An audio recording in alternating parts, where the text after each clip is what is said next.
Good morning and welcome to Shree's Sunday New York Times Read-Along.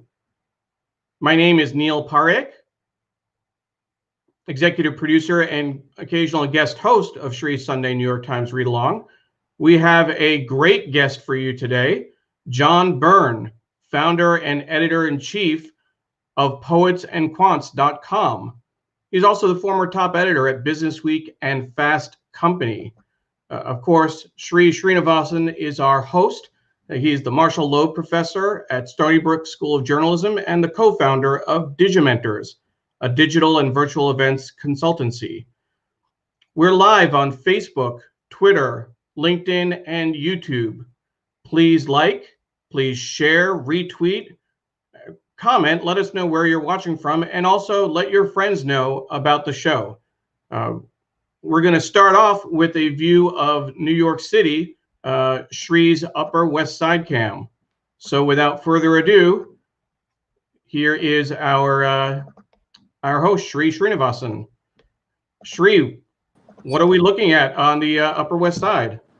A very quiet, beautiful day here. It's 76 degrees Fahrenheit, about 24 degrees Celsius. You're looking at the new Manhattan skyline in Midtown. And all the way in the distance is the World Trade Center. Here's the Hudson River. There's New Jersey. We have construction happening on our corner of 96th Street. And I can tell you it gets really, really loud here. And so we don't know how tall this building is going to be exactly. Over there in the distance, you can see bits of Central Park. And you can see that, the traffic's picking up. It's early on a Sunday, but it's nice to have everybody watching from around the world. Tell us, please, how your Sunday is going, what you're up to. And let me turn the phone around to say hi to everyone. Good morning. Thank you for your support of this show. And Neil, welcome to week 2 of your new life, your new job as VP of Events and Comms at Digimentors. We're so grateful that you were able to join us, leaving your fabulous job at United Way Worldwide. And we've already done a lot in 1 week. Yeah, it's been crazy, but of course, it's not a new job per se. Of course, I've been working with you on the New York Times Read-Along for almost 3 years now. Started off just dropping links in the show and pestering you to promote the show in advance. And it was such a great idea. As you said, you told me, okay, you start promoting the show and help organize it. So that was great. And certainly over the last several months, starting with Social Media Weekend, we've worked together on another number of projects, really focusing on what I could do in the evenings and weekends, balancing against my day job. And then, we figured out that we could make this work and I could do this full time. So I'm thrilled and thank you for the opportunity. It's really great. We have a number of people watching already. Can you guess who the first person to join us is? I presume it's Jonathan Borstein. Jonathan Borstein from the East Village. But we also have another Californian with us. In addition to our guest, John Byrne, Doug Levy is joining us from Northern California. We'll get to the wildfires when we look at the paper, but from smoky Northern California. And I'm so delighted that we're having John Byrne here. I've been a big admirer of his for so many years, and the fact that we could get him on the show and get him up at 5:15 to get him ready for the show with us is terrific. And look at Doug also tuning in at 5:30 in the morning. Exactly. We have Laura Silverman joining us from Philadelphia, and Sharon Flanagan joining us from Philadelphia as well. And of course, one of our producers, Steve Taylor, is based in Philly. So we've got some good Philly representation today. Deborah Kerr from Asheville. And I think you mentioned Sujana Chandrasekhar was watching from on Twitter earlier. Diane Stefani is joining us from Margate, New Jersey. So we definitely have a good crew. It keeps going. Patricia Freudenberg joined us from LinkedIn. And say hi to my mom. Hi, Mom. Mom's joining us from Hastings on Hudson, New York. And we have another special guest from California.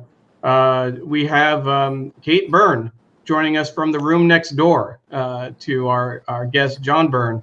Kate was a guest earlier back in February, right before we shut down for COVID-19.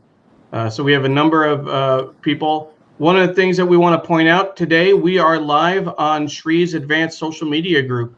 And we want to encourage everyone, if you're watching there, make sure you go to streamyard.com/Facebook to connect your account. That way we can see your name and face. Again, this is the link. I'll add it to the screen, streamyard.com/Facebook. That way we'll know who's watching from Fort Lauderdale and other places as well. It's getting a little windy outside, huh, Sree? Yep, it is. And I am excited to get started. I want to thank everyone who has joined us live right now and will be watching this later as well. We've built an amazing community. Thousands of people watch, and every week we meet people who love this paper and love this experience. So we're very grateful. Terry says, tuning in from Las Vegas, can't wait to see John Byrne. And Terry was my colleague and dear friend. And Terry was a guest on our daily show. So folks who are watching, you should know that in addition to this weekly New York Times read along, we have a daily program where we talk about COVID-19. We've been live for 166 straight days. And tonight we have a special episode at 9 p.m. Eastern. So please make sure you're following me on Twitter at Sree, or on Facebook, or on LinkedIn. Or if you go to our archives, youtube.com/SreeNet, you can find all our archives, including our interview with Kate Byrne and with Terry Thompson, who was a guest on our Vegas show. And we'd love for you to connect with us there as well. And just thank you so much to everyone who makes this possible. So let's give a shout out to the folks who do make it possible, Neil. Absolutely. We wouldn't be able to do this without a full team putting this together. And we certainly want to celebrate them and honor them. Our team includes, of course, Sree Sreenivasan as our host, myself as the executive producer and guest host. But we have Paula Kiger. You can follow her at Big Green Pen. Steve Taylor at Steve Derive. Julia Weeks. You can follow her at Julia L. Weeks, and Carla Baranauckas at Kabara. It really does take a village to put this show together. We have people. One of the things that is different from most shows is that we actually have people in the groups where we're watching in Facebook and on LinkedIn, et cetera, engaging with the audience, making sure that they have links to articles we're talking about. They know how to reach our hosts and our guests and our sponsors. Too many times you see companies going on Facebook Live, for example, just setting up a camera and doing a show, but there's no one to answer questions. There's no one to engage with people. So thank you to Paula, Steve, Julia, and Carla for everything you do every week to make this show as engaging and relevant as possible for our viewers. We certainly appreciate you, and really want to thank you for all the time that you put in to make this show a success. Patricia is saying kudos to the entire team. Thank you, Patricia, for joining us every week on LinkedIn. We also have Dipali Patwa joining us from New York City. Ethan joining us from YouTube, and I guess he wants a breakfast a little early for a cheeseburger, but that's okay because we take all folks joining us. And Linda Lawrence is joining us from Long Island as well. So Sree, with that, I think that we'd also like to recognize our sponsors, right? So I'll let you start with Muckrack to thank some of the folks that help pay the bills. Muckrack Academy, Fundamentals of Social Media. They were able to put together with us this free certification course that anyone can take in the world, and you will learn the basics of Facebook, Instagram, LinkedIn, and Twitter. And even if you know a lot about it, just take it again. It's about 2 hours of work. You can finish it in 2 hours or 2 days or 2 months, and you get a free certificate, mrac.co/social. And more than 4,000 people have taken it, and so should you. Thank you, Sree. And in addition to Muckrack, We also want to thank Strategy Focus Group for their support of the New York Times Read Along. Strategy Focus Group is a global team of human capital strategists committed to helping organizations solve people issues within your organization. They do that by working alongside you to solve your toughest problems and helping you capture your greatest opportunities. So if you're interested in being a sponsor, please contact Sree Sreenivasan, Sree@Sree.net, or myself, Neil at neilparekh.org. We also want to encourage you to visit our sponsors' web pages to learn more about the work that they do. You can find more information about them at readalong.link/muckrack or readalong.link/strategy focus group. We again thank you for all of your support in making the New York Times Read Along a success. This is something that we really appreciate, that vote of confidence that they've given us and allowing us to do more with the show. So thank you to Muckrack and Strategy Focus Group. So Sree, we have a great paper here today. You want to give us a tour of what we have in terms of the sections, and then we'll bring on our guest, John Byrne. I will do that right now. And if you're joining us for the first time and you're wondering what this is all about, this started with me wanting to find a way to learn Facebook Live and also celebrate the print New York Times, which I've been reading since I was 9 years old, on and off.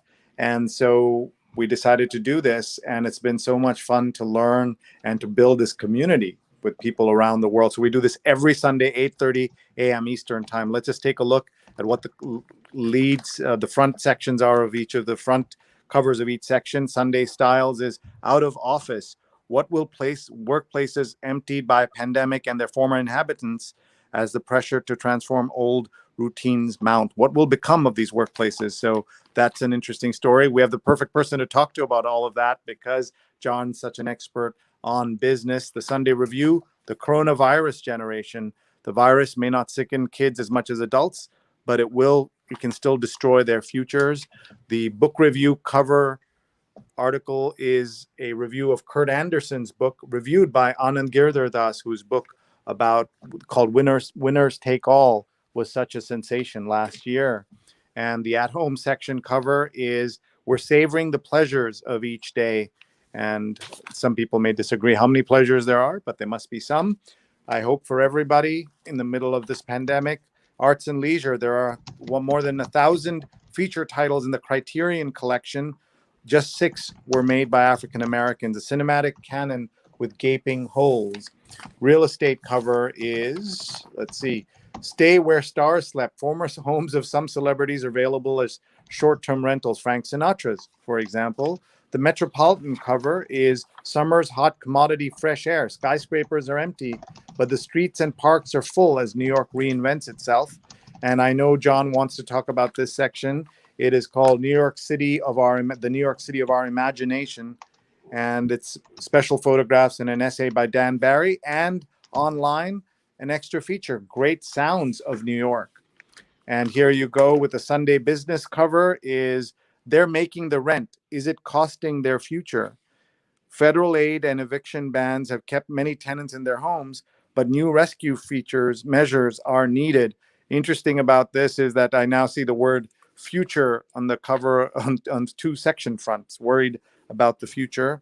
And the New York Times Magazine is Death in the Desert by James Verini. U.S. immigration policy and the evolution of the smuggling economy have turned the Sonoran Desert into a graveyard for migrants. So that's a very powerful story. I'm sad to hear that this continues. I was hoping that during the pandemic, maybe there were fewer people trying to cross over into the U.S. And we'll learn more about that. We'll also see how the cover is designed. But before I bring on the newspaper, the front page of the newspaper, let's have John join us. And John Byrne is the founder and editor-in-chief of Poets and Quants and the former top editor at Business Week and Fast Company. And so we are now honored to have John Byrne with us. Well, hi there. It's a pleasure to join you.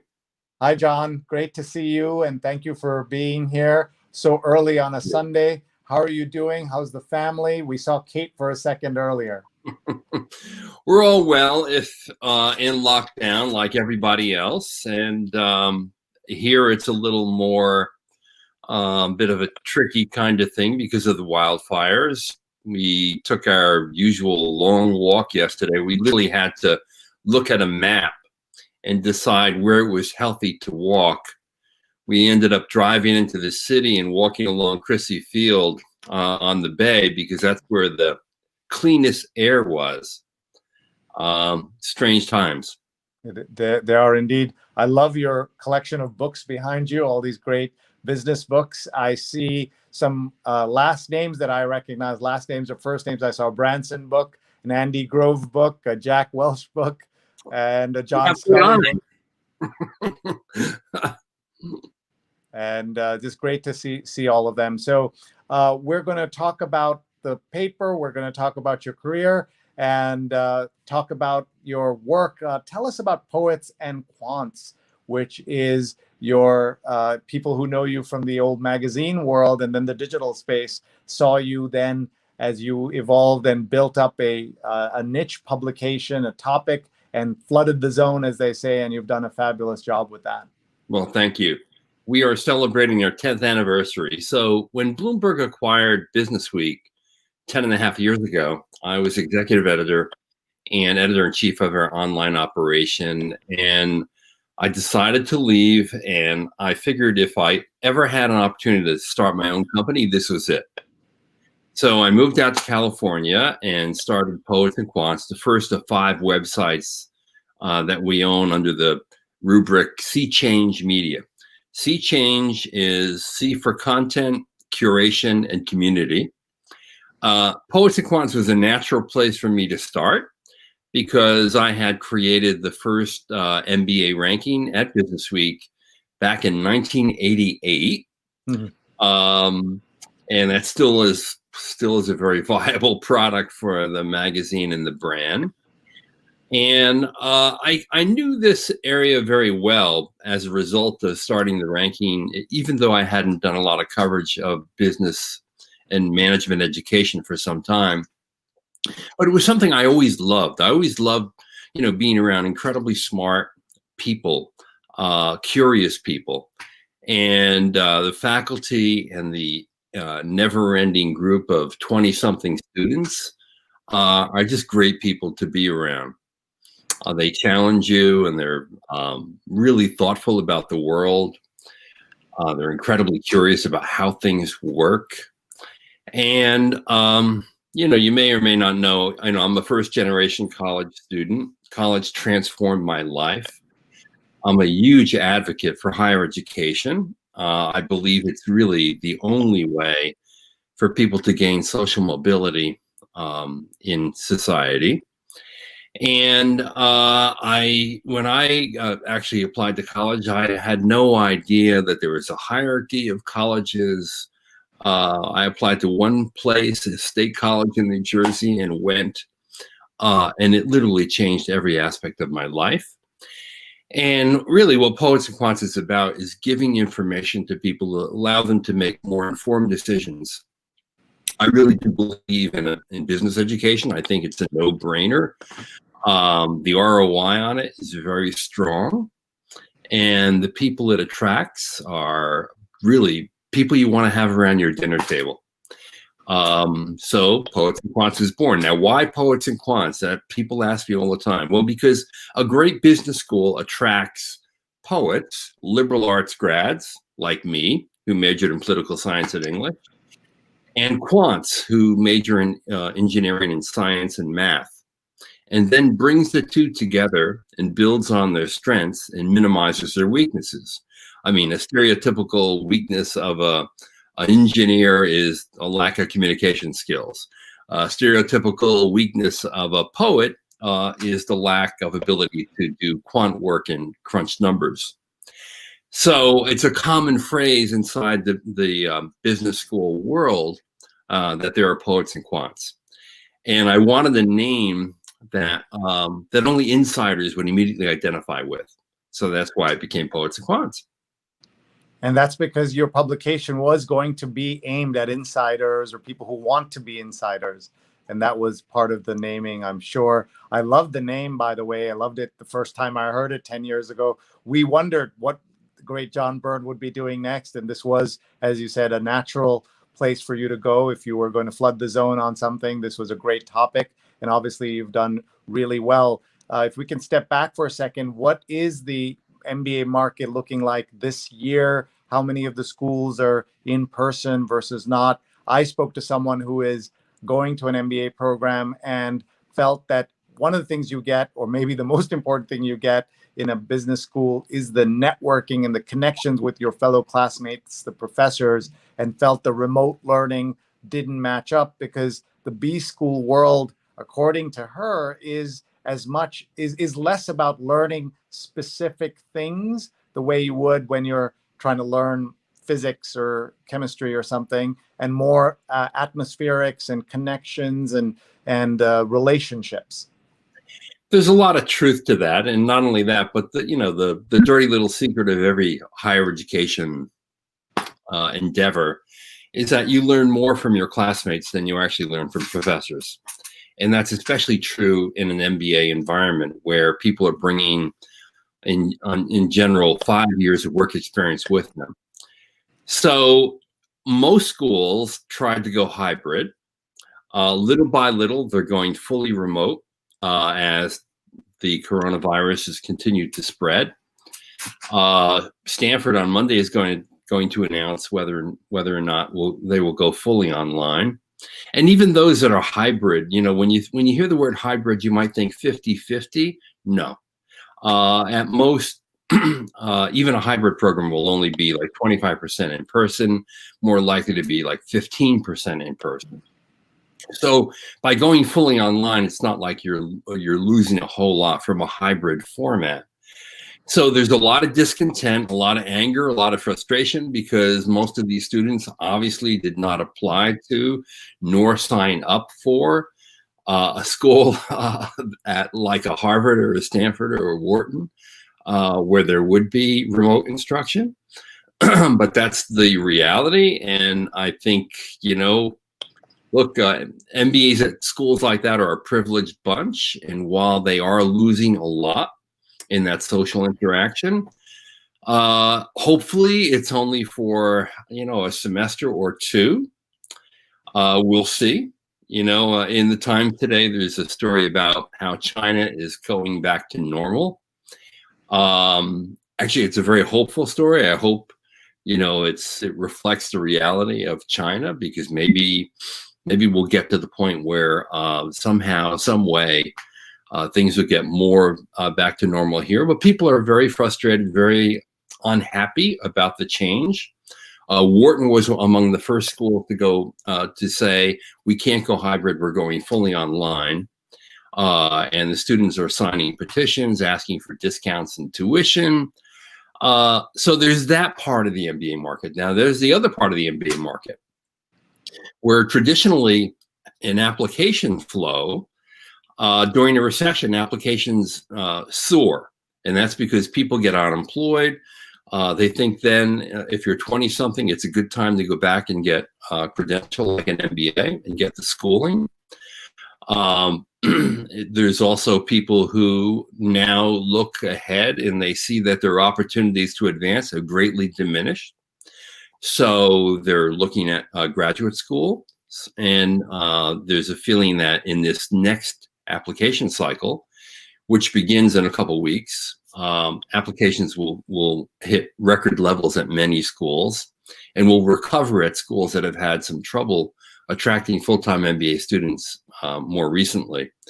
And there's a lot of indications that suggest that is going to happen. So, and those people are going to be signing up to matriculate a year from now, when hopefully there will be therapeutics, a vaccine, and other technologies that may make life much more normal, I would hope. And we can only hope for that. So what is your sense of, and what advice do you give people who ask you, because I'm sure they do all the time, whether to defer or start in the fall? I say if you've been admitted to a great program, go. You know, I think in life, whenever there's adversity and you go through a difficult time with a group of people, the bonding actually becomes deeper. And I think that what we have shown is that in this virtual world, we can reach and touch each other in ways we never imagined. And while an online education is nothing like a face-to-face education in a physical classroom where you have casual encounters in the hallway with people you never met, and those encounters can literally change your life, there will be opportunities like that virtually. And by getting through this together, I think we'll have something that we can remember and bond with in ways that might actually be deeper than if it were normal. So I say seize the day, go now, particularly for a 2-year MBA program, because if it's your first year, I think we're pretty much going to have a more normal second year in your graduate program. And I do think it's worth going and not passing up. And if you're thinking about applying, now's a great time to apply, even though the competition is going to be stiffer, because by the time you matriculate, this should all be over and you'll graduate into a really good job market. Thank you, John, and thank you for your insights. I want to just read some of the comments and say hello, some of the hellos you're getting, including from Terry Ann Thompson. Oh, hi, Terry. First, let me just read. Sudha says, also from foreign countries, students are not applying due to our political situation, policies of foreign students, and the pandemic. A lot of people come to America to study so they can stay and work here. And the H-1B process has become so complicated, and we might talk more about that. Yeah. I see Terry, who you've known for, I'm sure, 20 years plus, like I have. She says, and she's watching from Vegas, are schools reducing tuition when 85% of classes are online? No. You know, as an institution, Princeton, I believe, is the only notable example. They've decreased their tuition by 10%. They do not have an MBA program. In general, you know, colleges aren't going to save any money as a result of going to remote instruction. Their expenses are fairly fixed. And in fact, going full-blown remote instruction actually costs more money. So you have universities and colleges in this position where they're going to end up with higher expenses, not lower expenses. And the students are going to end up with a compromised education. Not a great situation, but that's where we are. Okay, we want to get to the paper, but I see Chatachi, a former guest on this show, as well as my daily evening show. She says, absolutely seize the day. So that's a great comment from Chatachi. Great to see you and great to have you with us. And folks, if you're watching right now, please tag friends who are interested in business, interested in the news. And if you know anyone who's either got an MBA or is interested in an MBA or is studying for an MBA, they would also be very interested in meeting John, because they all know poets and quants. It's a site that anyone who is interested in understanding the world of business schools is absolutely addicted to, because of the amount of information that they give you. And this is one of the lessons of the digital age, John, isn't it? That for every publication that covers things broadly, there are dozens that pick specific niches and then cover them extensively. And people love those verticals, as they call them. Yeah, no, exactly right. And in fact, to me, you know, looking at the 10 years and our success, we have 12 full-time employees. Our revenues are over $4 million a year. It's highly profitable. Every year we've had record revenue. This year we will have record profit. What it tells me is that the very technology that is diminishing and even destroying legacy media is also creating opportunities for people to do things that they otherwise would never been able to do. And this is true in education, but it's true in the media business, where if there was no internet, if there was no technology, I never would have been able to create this and really have a fantastic time, because I am having the time of my life being an entrepreneur, building a business, thinking about strategy and marketing and just executing on a vision to deliver what people really want to know and what they need to know in this small but important area.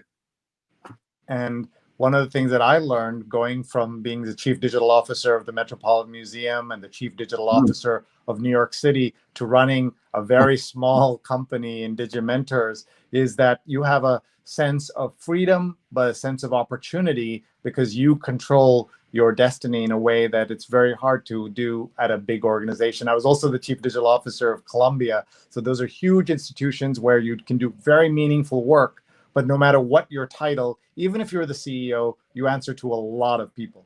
That's right. So, you know what it's like to work for the man. And I know what it's like to work for the man, having worked at, well, Fairchild, Forbes, Business Week, Fast Company. It is totally liberating to be your own boss. And the accountability that it imposes on you when you're, paying people out of your own pocket is great. It's really, it puts discipline in your life in a way that's very positive. And there's a conversation going on whether Trump has an MBA. He went to Wharton, but he went to Wharton undergrad. You'll know that history a little bit, perhaps. Of course. Yeah. So, Trump says he went to the Wharton School of Finance. Well, it is the Wharton School. It's not the Wharton School of Finance. And he went as an undergraduate. He transferred there after his sophomore year at Fordham and completed 2 years at Wharton and earned his undergraduate degree there. He has no graduate degree. And there's fresh controversy about all of this because his niece reported in her book that Trump paid somebody to take the SATs or paid someone to get the paperwork ready so that he could qualify to go to Wharton. And that's the whole thing. Yesterday, the Washington Post late at night released these transcripts of Mary Trump, the niece, secretly interviewing and recording her aunt, Mary Ann Trump, the federal judge who Trump always praises on television and elsewhere. But she says all these terrible things about him. One of the things that people might be wondering is, what are the ethics of tape recording? The New York state law is that as long as one party knows you're taping, you're allowed to tape, which sounds awkward because you can be the person who knows and you can tape anyone you like. And that's something that I know in the journalism world is something that must have come up so many times in your Business Week and Fast Company days. And that's a state by state law. In some cases, both parties have to know that you're taping. In a few, that's not true. I read those stories. Those are fascinating. And as for Trump, Mary's claim that he paid someone to take the SAT for him. The person who actually took the SAT was really a brilliant classmate of his before he went to undergrad school and became a Harvard lawyer and a very successful person. We've run a lot of stories on this, of course, at Poets and Quants, because we not only write stories to inform and entertain and make people think more deeply, we really cover the waterfront and we're in the weeds. So there are stories about how Trump performed at Wharton, what he was like at Wharton. There are the stories about Mary's assertion regarding the SAT and more on Poets and Quants. All right, so that's a great tease and great marketing right there. Chitachi says you can't be a good student when you're too busy partying at Studio 54. And John, this tells you how old we've become, that there'll be people watching who have no idea what Studio 54 is. 54 is, even though a movie's been made of it. And that's reality, isn't it? John, I know there was a time when you were the young gun at these publications, and when you were named to these various roles, often you were the youngest person to have held those titles. What was it like to one day wake up and realize you're on the other side of that age bracket? Disturbing. Definitely. No, there are a lot of times when I wish, boy, if I was only 35. But I've had a really good run and I have no complaints, no regrets. What's your best advice to young people who want to start their own businesses, want to do something different? What do you say to them? I presume partly it's the seize the day line again.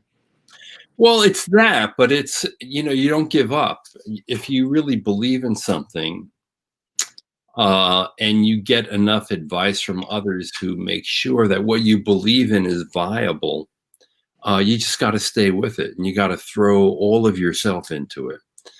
I think making someone successful or making something successful requires remarkable devotion and passion. And if you can't be passionate about it, if you can't throw yourself all into it and enjoy it, it's not going to be successful. All right. I have two more comments to read before we get to the paper. One is from Terry Ann Thompson, who says that everyone was young once. That's true. And we were both young professors at Columbia, 28 years ago, Terry. And then Sujana Chandrasekhar says, hey, some of us were dancing at Studio 54 and the Limelight in between being on call every other night and studying hard. It can be done. She's a surgeon in New York and the co-host of our show, She's on Call, which starts at 11 a.m. Eastern on Facebook, Twitter, and on YouTube. So everyone check out what dancing at Studio 54 enabled her to do as part of her journey to become the host of this show, where they talk about COVID and so many other important topics. And she's had a fabulous career. So she's setting the record straight about Studio 54. That's great. All right, let's look at the paper. There's so much to read. First, a comment from you about seeing the print edition of the New York Times laid out like this after all these years. Mark Thompson, the outgoing CEO, on his way, there's a new CEO coming in of the Times, has predicted the paper will be gone in 20 years. He had originally said, 15 years or so. Now it's about 20 years. What are your thoughts on that? Well, when you pick up the New York Times, what you get is, an inside view of what's happening in the world. The breadth and the depth and the quality of the newspaper is second to none. And you just have to marvel at how is it even remotely possible in this day and age that one enterprise could do such a fabulous job. And to me, that's what makes the criticisms over the media by this administration and the belief that traditional media like the New York Times, Washington Post, even Wall Street Journal, and others are fake news so incredibly disturbing. I can tell people now, most people who are watching the show probably are believers in media. But if there are a few of you out there who are very skeptical, let me tell you that the standards to work in a world-class journalistic enterprise are such that I can vouch for the fact that they are higher than standards in most companies. You're challenged as a reporter, particularly if you write stories that are negative or pejorative in any way. You are heavily challenged in terms of your sources and the information you're providing, and the need to go to those sources and discover what their motivations are, understand their motivations, and always seek comment from people who are being either attacked or diminished in any possible way. The challenge is to actually write negative stories is really high. And the media takes all of this incredibly seriously. And so when I look at the Times and I look particularly at the Sunday edition and all the sections and all the different kinds of coverage, I am to this day completely amazed at the ability of one organization to cover so much ground and to cover it so well. And tell us what it was like to compete with the Times and the Journal in your heyday at Business Week. You folks obviously were competing on the business stories in both places. And that's the other part of the media. The competition is visible. Your work product is visible, which in many aspects of life, what you do day to day is not seen by other people and therefore cannot be judged. There's a lot of pressure. You want to be ahead and you want to be smarter and you want to add value in everything that you do. In a news weekly, you're often reflecting on the week's most important news and trying to add angles or insights that a daily newspaper couldn't provide in the heat of just getting the story out. The journalism business changed dramatically. Today, even a breaking news story within minutes on the NewYorkTimes.com site will have reflective pieces, perspective that years ago was reserved for the weekly news magazines. That's no longer true. So the competition today is even more severe than it had been when I was in the game in the magazine business in New York. But obviously, we would read everything religiously. I still do, in fact, and always talking to people about how to advance a story or look at a story differently. And of course, that's part of the fun of being at the paper and being in journalism, is that you're always getting to start afresh on, with each day, with each story. And you just have to keep working super hard on those things. So let's look at the paper and let's see what's here. Mnuchin opened door to changes at the Postal Service. Goal of restructuring. Treasury chief was key in populating board to carry out agenda. And wary California released inmate infighters. Now fires rage. And that's one of the things that people may not realize, is that firefighters include inmates who are forced or given the opportunity, I guess, to fight fires, be outside, etc. And that's something that is part of the story.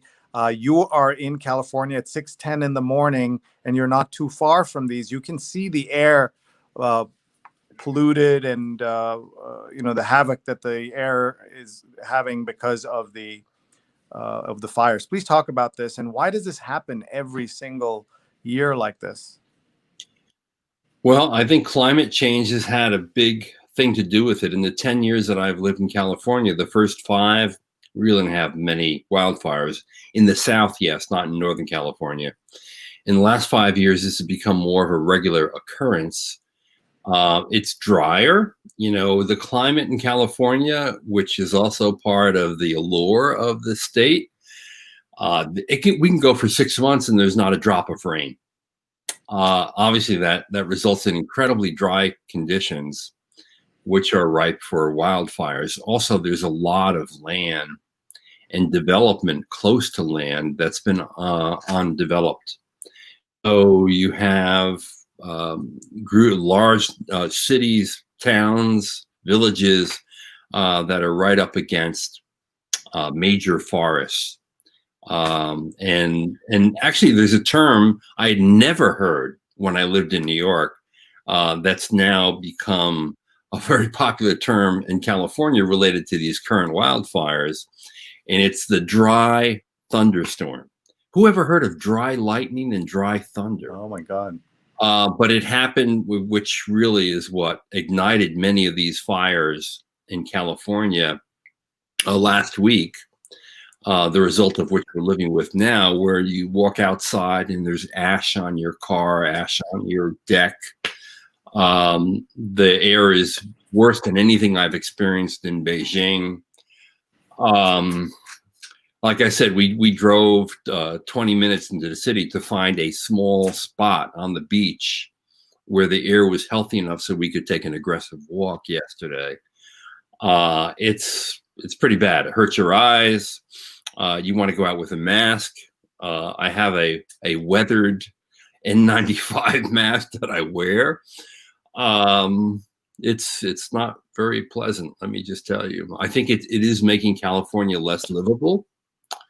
In the same way that coronavirus has made, in some cases, cities less livable, and more people are escaping into the suburbs. And I think that, long term, if we don't get a handle on this, California is going to become a much less desirable place to live. Some of the biggest companies in the world, some of the most active tech companies in the world are all in that region. Are they coming up with ideas that, they're always looking for a moonshot? Is this one of the moonshots that they can try to fix?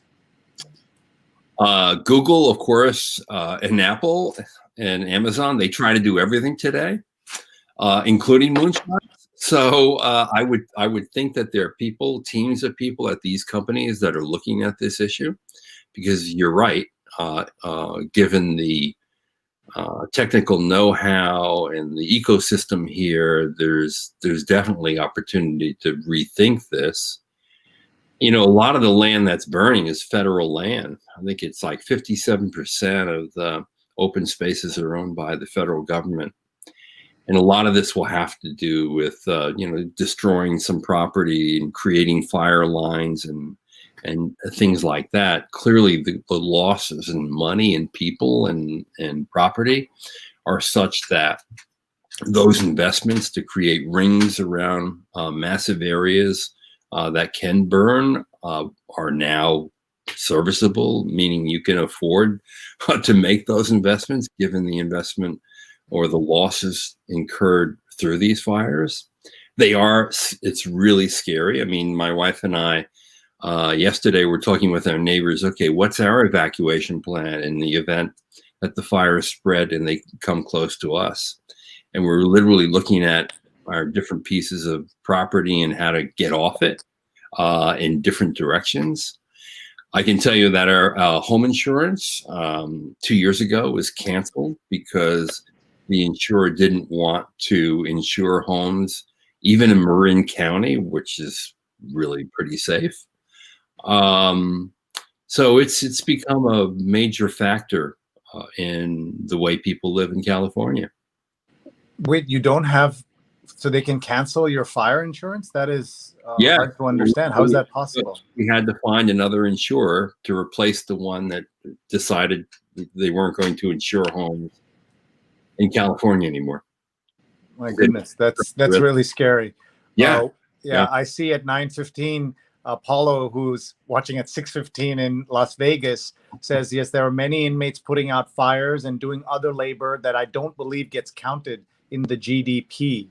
And some California trees have seeds that cannot germinate without the high heat of forest fires. So he's giving us two aspects of the story. So we're learning from our viewers as well. And that's why we have these viewers who even wake up super early for the show. Patricia says, as part of disaster relief for Red Cross, we're working on mapping for these reasons exclusively for finding safety. So thank you for doing that. Ashish says, my friend told me yesterday that the oldest state park was completely burned. Yes. That is so sad to see that. I mean, these forests do come back, but it takes time and a lot of patience for that to happen. And this is all things that we are losing in real time. And that's the tragedy of it. And as the Times has pointed out today, these fires are massive. There's 100,000 acres already destroyed. Mm-hmm. Chances are easily there will be well over 1 million, because in many cases, only 5-10% of the fires are under control. This evening, we're expecting another one of these series of dry lightning, dry thunders, storms. So we're hopeful that it won't ignite more fires, but you just don't know how bad it's going to be. Yeah, and we're holding good thoughts for all of you. So let's. We've gotten now to the top half of the first page, and we have the rest of the New York Times to read. So this is going to be fun. You have about 8 hours with me, John. Is that right? Did we book you? Let's see here. Bush 88 rally could be map for Trump in 2020. He was losing by 17 points. George H.W. Bush in 1988 to Dukakis, and then they won, as you know, they won, in a big way. And so for people who think that Trump is going to lose for sure, they should not get complacent. It's a good message to put out there. How a regime used Facebook to tar a critic. This is a story out of Bangkok. So what was happening there? I've not read this yet. This is obviously the social media platforms are being used by governments and for all kinds of nefarious reasons. And you're seeing that there. To stay open, colleges wage war on parties. And in business schools, there are parties also. Of course, they're much tamer than they are in undergrad. But What are you hearing on the party front at the business schools? Well, it's kind of interesting because, a lot of MBAs, they party pretty well, in part because if you go to a really elite MBA program, you probably didn't spend a whole lot of time partying as an undergrad because you had to have a very high GPA. And then you got a very demanding job that probably required 60 or more hours a week. And suddenly you come to graduate school and you think, oh my God, I missed out on all the fun when I was an undergrad. I've been working like a crazy person for the last 4 years at McKinsey or Bain or Goldman Sachs or Microsoft or Google or wherever. And now I'm going back to school. Maybe now's the time for me to relive what I lost or to regain what I lost. So there are quite a few parties, and there's a big social life at MBA programs.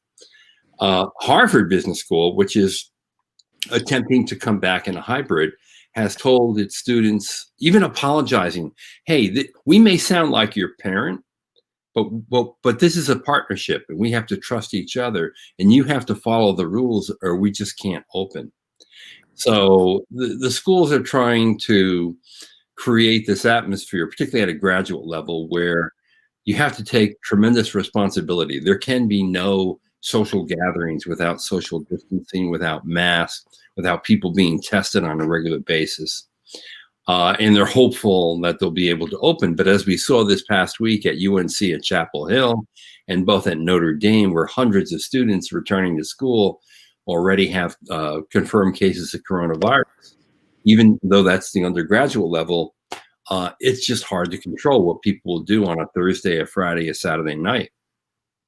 Terry says Columbia MBA students party hard. What I remember is when I was dean of students at Columbia's journalism school, which is obviously not as well funded as the business school, our students would try to go to the Thursday night open bar and sushi nights at the B school, because all those Wall Street firms would throw them big recruiting parties and would sponsor these open bars and sushi nights and things, which we didn't get in journalism. For sure. That's definitely true. Let's look at some of the other comments. Steve saying, thanks, Bob. As I mentioned to Kate, so more comments coming in. I want to let you know that I was here. So if you're watching inside my advanced social media group, which all of you should join, by the way, if you want to learn about social media and digital issues, you just search on Facebook, Sree's Advanced Social, Sree '*S, Advanced Social. You can learn a lot from more than 10,000 people are on the group, inside the group now. But if you're on there, one of the features of Facebook and Facebook groups is that you have to go to StreamYard.com/Facebook and enter you have to give them permission so that we can see your name out here when we're using this tool called StreamYard. Let's move on to see some of the other comments. At Wharton, the Latin American students group has the best parties ever. Best music and dancing, best food, says Laura, who's in Philly and knows Wharton very well. I believe you. Yeah.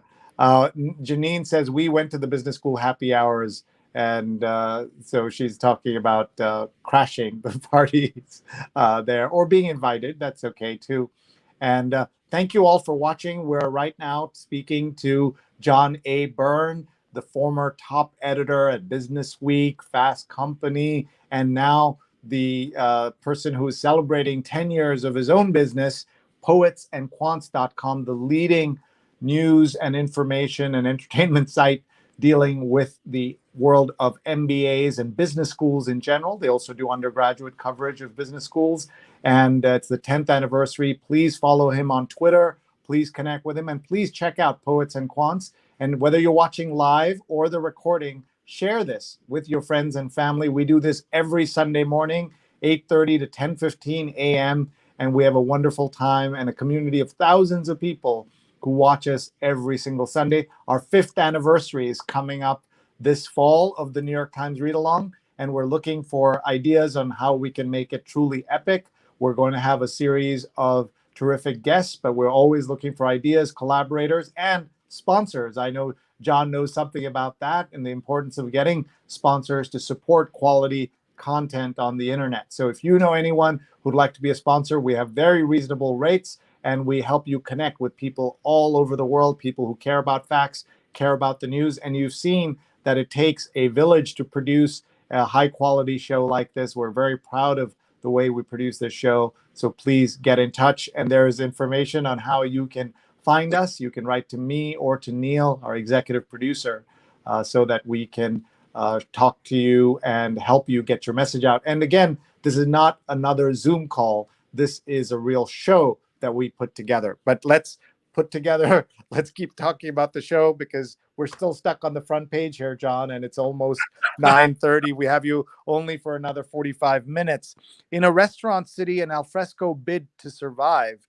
And have you been out to have meals in San Francisco proper yet? You know, when Kate and I went for our walk on Chrissy Field, we decided to go into the city more to go to this place called Luke's Lobster. This is a relatively new business founded in Maine by some young folks. And what struck me driving through downtown San Francisco was the shock of seeing so many places abandoned.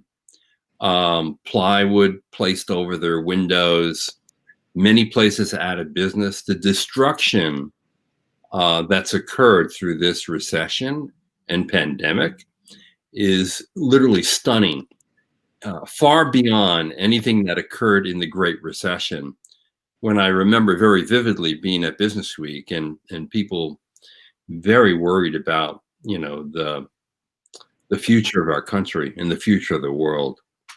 It's really devastating, the impact of this pandemic and recession. And I fear that, given the fact that we're going to be living through this for quite some time, this is only the beginning. And that's so sad to think that that's the case. So we're holding good thoughts for all our friends in the restaurant business, whatever they're doing. We wish you the very best as you try to weather the storm.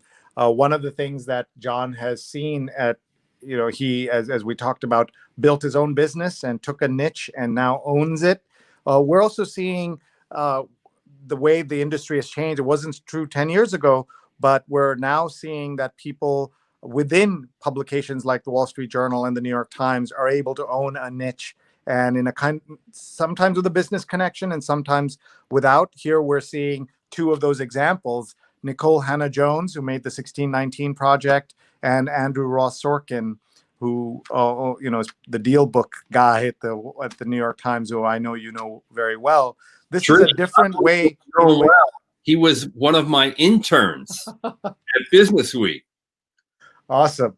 And so this is one of the ways the world of journalism has changed, isn't it? Where you're seeing these entrepreneurs inside companies being given that space and sometimes even business relationships and ownership.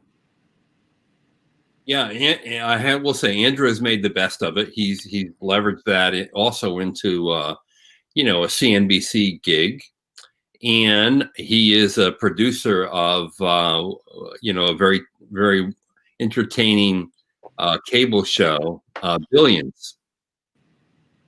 He is, and Nicole has done such great work on the 1619 Project and made that also into something that has lived on and changed the conversation about race in this country. Let's keep going here. There's an unusual, you know, one of the things the Times does now is a lot of little pieces that feel magazine style almost.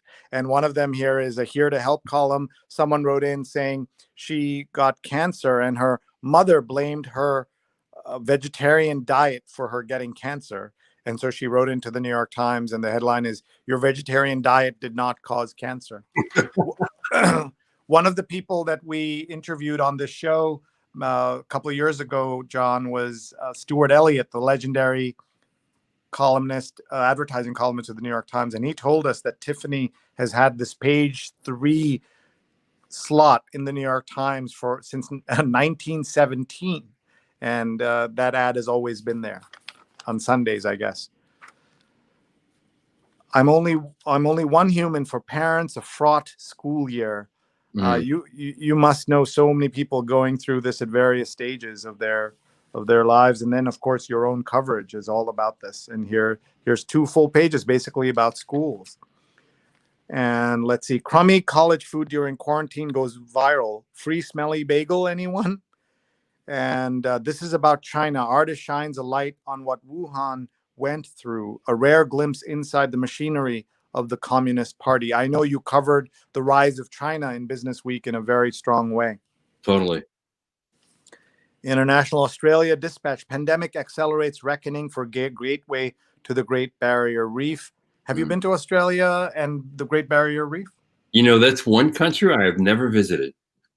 And they love MBA programs out there. I know they're they do, and they have a few very good ones. And it's a country I would love to visit and explore. Yeah. By the way, have you seen, given the state of the H-1B program and visas and immigration, much more interest in MBA programs in the UK, in Australia, Singapore, Hong Kong, the Middle East? Yes, and Canada especially, which has obviously a pro-immigration policy where it's very easy to work and live after you graduate. There's no doubt that the whole immigration issue in America has turned off a lot of really brilliant people and prevented them from coming here and taking advantage of higher education. Yeah, that is a continuing problem. For those who are concerned about it, this election is a big deal. Obviously, if Trump is reelected, no one should expect the United States to become pro-immigration. If anything, you would expect it to get worse in terms of people who want to come here and work. And business schools have tried to get around this to some degree. There is this thing called STEM designation. And what STEM designation does is if your program is designated STEM, which stands for science, technology, engineering, and math, meaning that the MBA program contains enough of that, it allows you to apply to stay here for an additional 2 years and work if you're in a STEM-related job.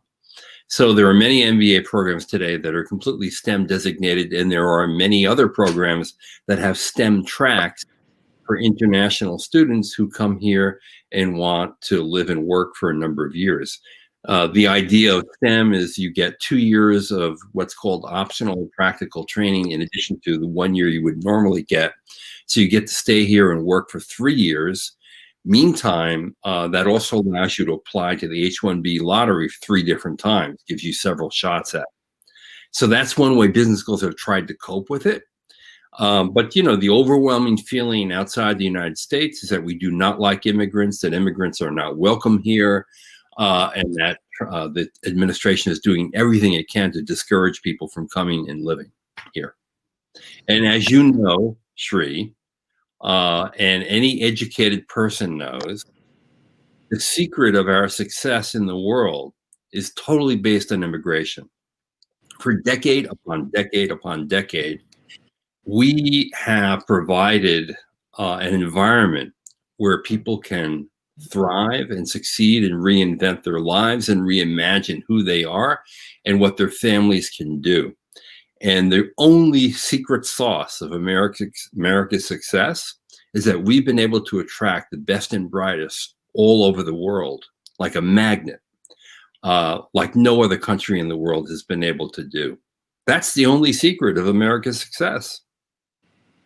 And this is something that people don't understand. Even the president, whose son has multiple parents, and mother as well as grandparental connections to immigration, doesn't understand this, and that is what is so upsetting.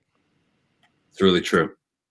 Let's keep going here. A story: how a high-paid tech star's life fell apart with a visit home to Iran. The Islamic Revolutionary Guards Corps tried to force the Facebook software engineer Behad Esfabod to spy for it. And a very big story that people should see. Belarus blocks and shutters news outlets. These are the kind of strongman activities that we know at least one person in Washington admires. Italy warns destructive tourists, stay off the patrimony. We're not in the Wild West. For a rapper 11, a viral hit and criticism. Sickened Putin critic is treated in Germany. That's the story about Alexei Navalny, who the most prominent opposition figure may have been poisoned, is the Times take on this. Cambodia used Facebook to smear an activist monk. I'm sorry, I earlier said the story was out of Bangkok, but it's about Cambodia. Politicking. Yeah, I should say something about that, because I think that story is very reflective of our changing view of technology. 10 years ago, I think all of us pretty much believed that the internet and the rise of technology was a really positive development for people. And I think we've now come around to the view that there are sinister things that can be done with the access and the reach that technology allows. And I think that our overall feeling about technology and the firms in it has changed dramatically, because we've seen technology used for bad things, to foster hate group thinking, to influence an election, to interfere in the democratic process, to bully others. And so I think we're getting a full view, and this Cambodian story is one of them, just one of many iterations of how technology can be used for really bad things. And we have to pay attention to that as a result of this. So really, really important for folks to know about this. Politicking with their own pizzazz. Women in office increasingly opt for personal style rather than conservative suits and muted colors. So you're seeing this here at the DNC especially. And here is a New York Times House ad. What to see, what to hear, who can help, how to give, where to turn, how to connect. The truth is essential. And look at this, the use of graphics. I know publications like Business Week were way ahead compared to newspapers on using graphics, even in business stories.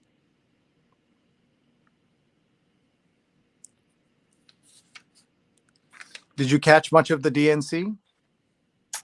Every bit of it. Okay. I thought it was, there were some cheesy moments, I'll tell you, but I thought overall it was an incredible performance, a great production. Some of the speeches, obviously, particularly those by the Obamas, Kamala Harris and Biden, were really first-rate. To me, master classes in speech making, to be honest. And some of the things that were done in there, the video of a young daughter speaking about her father who lost his life because he believed President Trump that the coronavirus was a hoax or was overhyped. The young boy with a stutter who had been touched by Biden, the candidate, and encouraged and given confidence to actually get in front of a camera and hundreds of millions of people to deliver a small talk, were really touching and incredibly emotional. I found that it was, other than some cheesy moments, basically, it was an incredible convention. Much better, incidentally, oddly, as we're often finding now in this virtual world, than a convention in a physical space. Especially when those speeches became so long with all the ads and the applause and all of that kind of stretched it out. We missed some of it, but not all of it, as you say. I'm looking here. There was a U.S. Postal Service story on the front page today about Mnuchin and all the machinations of the president and others to affect the elections. And yesterday was Save the Post Office Day. This is the state that we've come to now, that we have to save the post office. And we had two of the leading historians who know about the Postal Service, including our two guests were Richard John of Columbia and Manisha Sinha of UConn. And both of them you can find in my archives, youtube.com/SreeNet, as we talked about the Postal Service, explain the history of it and where it's going and what's at stake in November. So if you haven't done this yet, please go to youtube.com/Sreenet, SREENET, become a subscriber and look through the archives, and you'll see 166 incredible episodes. We've learned so much during this pandemic, but the one yesterday I'm especially proud of and so timely. I see some good comments coming in, including from someone named Kate Byrne. Who is that? My wife. Tell us about her. Let's give her a shout out. She was on our show in February. It was a lifetime ago. You helped get the paper that morning to her in St. Louis. It seems like 6 years ago instead of 6 months ago. That's really true. So Kate's president of a company called Intentional Media. And actually they have their very big event coming up in October called, it's basically devoted to social impact investing, SOCAP. And SOCAP is the biggest conference in the world on social impact investing. So she's very busy corralling people for that and getting sponsors and thinking about marketing plans among the many different brands that she helps to run. And good luck, Kate. We're cheering for you always. And thanks for coming on our show back then. I want to ask you a business question based on the headline I'm looking at here. TikTok says it'll sue Trump administration over executive order. How do you explain every Republican, right-wing, conservative, financially, fiscally responsible person, allegedly libertarian, et cetera, who support Trump? How are they reconciling the actions that the government is taking with a private enterprise, forcing them to sell to another private enterprise, even picking the buyer, and then and I mean, how is that even possible in this? How do they keep that straight in their heads? That is a mystery to me as well. This is where populism collides with traditional conservative Republican beliefs in free trade or fiscal responsibility. You know, a lot of, core Republican beliefs have been violated through this administration, most notably those two, free trade and fiscal responsibility and efforts to get toward a balanced budget. Obviously our budget in the United States after the initial massive tax cut, mainly for corporations and the rich, there's no way we get to a balanced budget, maybe even in our lifetime now, because now the additional funding necessary to ease in some way the recession and deal with the pandemic is putting us even into a bigger hole. So, it's what can be sold in a populist way seems to be having more sway than bedrock Republican principles that have been totally abandoned. And somehow it hasn't disturbed many of the Republicans who obviously favor Trump in very significant numbers. Thank you, John. Very helpful insights. Here we're looking at the obits. I'm kind of obsessed with obits. How about you? Do you read them? I am, because let me just tell you, I got my start in the writing business as a rock critic for my college newspaper. But when I was in college, I was a clerk at a daily newspaper, the Bergen Record. And my job, 20 hours a week, among other jobs that I held, was to write obits. And Sree, you'll get a kick out of this. I would come to work every day and hope that one obit that I would write maybe that evening, and I would write as many as a half dozen, would be of a person who was significant enough to get a byline, but wasn't significant enough for a real full-time reporter to take away from me. So I'm very familiar with obits and calling funeral homes for them. Wow, that people do say it's great training ground for journalism is to cover obits, and the Times obviously does it at a whole different level. That's that's important, and they have now, as you know, rededicated themselves to making sure they cover women and people of color and others who may have been overlooked. So here you're seeing Chi Devane, 34, who dazzled on TV on RuPaul's Drag Race, a dancer who delighted audiences and charmed them with candor. and Deirdre Davis Butler, 64, who helped erase barriers to disabled people. Steve Grossman, esteemed saxophonist, and recruited as a teenager by Miles Davis to play with his band. And Kenneth Bernard, 90, dies, adventurous playwright. He wrote The Magic Show of Dr. Majiko and other plays. And I see this obit, by the way, is by Keith Genslinger, who was one of our New York Times read-along guests very early in the cycle, and we loved having him on. And he's a terrific follow on Twitter, so everybody should follow Neil. And for ultra runners, here's the sports section. Ultra runners, dangers lurk on the road. Are you a sports fan? Do you watch sports? What are your teams? I'm a baseball fanatic. I've been a New York Yankee fan from the age of 5 on, when my dad would bring me to the stadium. Usually we would always go for either a doubleheader back then or for bat day, because you got something extra and for free. And I still obviously follow the Yankees religiously. Very disappointed that this weekend a series with the Mets has been postponed.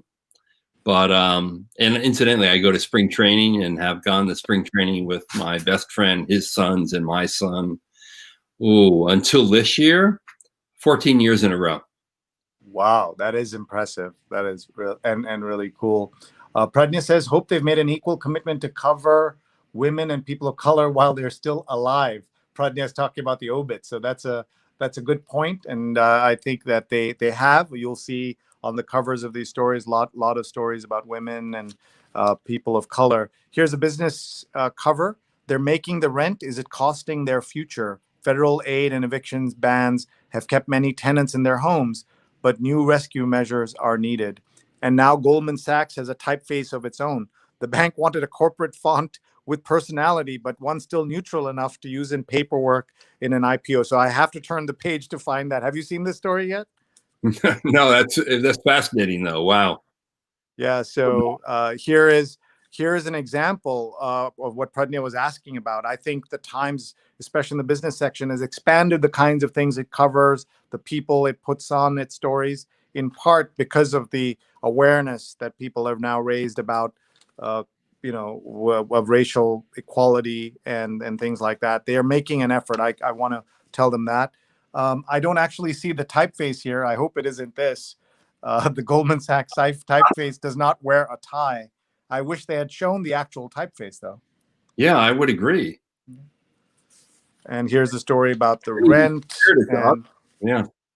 And does it surprise you that there are still classified ads and job listings like this when everything is online, in print? I mean, it really does, because we're so dependent now on technology and online searching, which allows you to gain fairly good access to these kinds of things.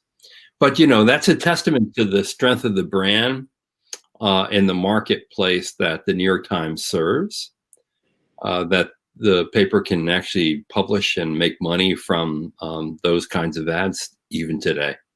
By the way, I see Bloomberg, Amazon, and others recruiting engineers here, which I would never have thought they would still be doing in the print New York Times, but that tells you, as you said, something about the Times. Okay, let's go to the section that you highlighted for me. The section is the New York City of our imagination. So let's talk about that. We have here, as the city comes back to life, we're reminded of the New York we lost and the one we hope will return. Essay by Dan Barry. You had seen this online and you had some thoughts to share. Well, number one, the photography is stunning, as you would expect it to be. A beautiful portfolio of photographs of life in New York. But what I really love is the digital version. And here is where, technology brings things to life. If you go to the digital version, you click a button, and what you hear are the sounds of a normal New York that doesn't exist right now, and certainly didn't exist a few months ago when New York was going through the worst of the coronavirus. And it brings the text, the words, the beautifully written words to life against these stunning photographs in a way that really stirs a person's emotions, particularly those of anyone who's had a relationship with New York City, which I still consider the center of the universe. Yeah, center of the universe. I like it. Let's listen maybe to one of these. I'd love to. It's a little low, but you can hear a dog barking there. And there are sounds of a parade that will come on, and other sounds that are fantastic. And look at the beautiful presentation of the words. We ache for what was. Yes, I like that line. Yeah, fantastic. And then the sadness of a photograph like that. Yep.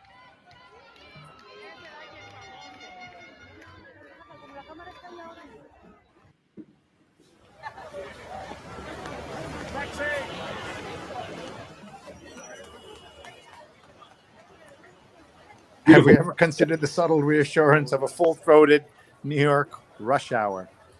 I want to show you a picture in the print paper that may or may not come on the screen because it's connected to you. I'm going to just show you this picture in the paper here. And it's outside Yankee Stadium in what's called Heritage Field. Look at this. No. And explain what Heritage Field and the Yankee Stadium and the when they tore down the old Yankee Stadium, they made a major field that people can use there, and that's Heritage Field, right outside the brand new stadium. That's a beautiful photograph. I love the hair, right? Yeah, and look at the hair, and seeing the ball after it's been hit into the air with the bat recessed. It's a beautiful photograph.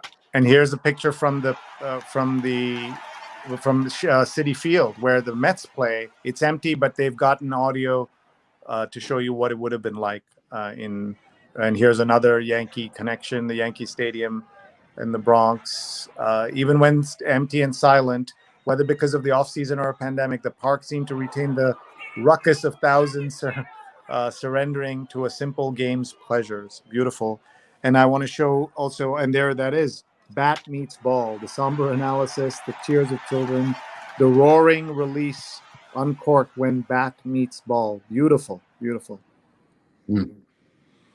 Here on paper, I'm going to show you a picture from the Met, where I was for 3 years, the chief digital officer, loved every moment of it, and someone graduating and going there with their cap and gown. That used to happen before pandemic, but of course, this was during the time when the museum was closed.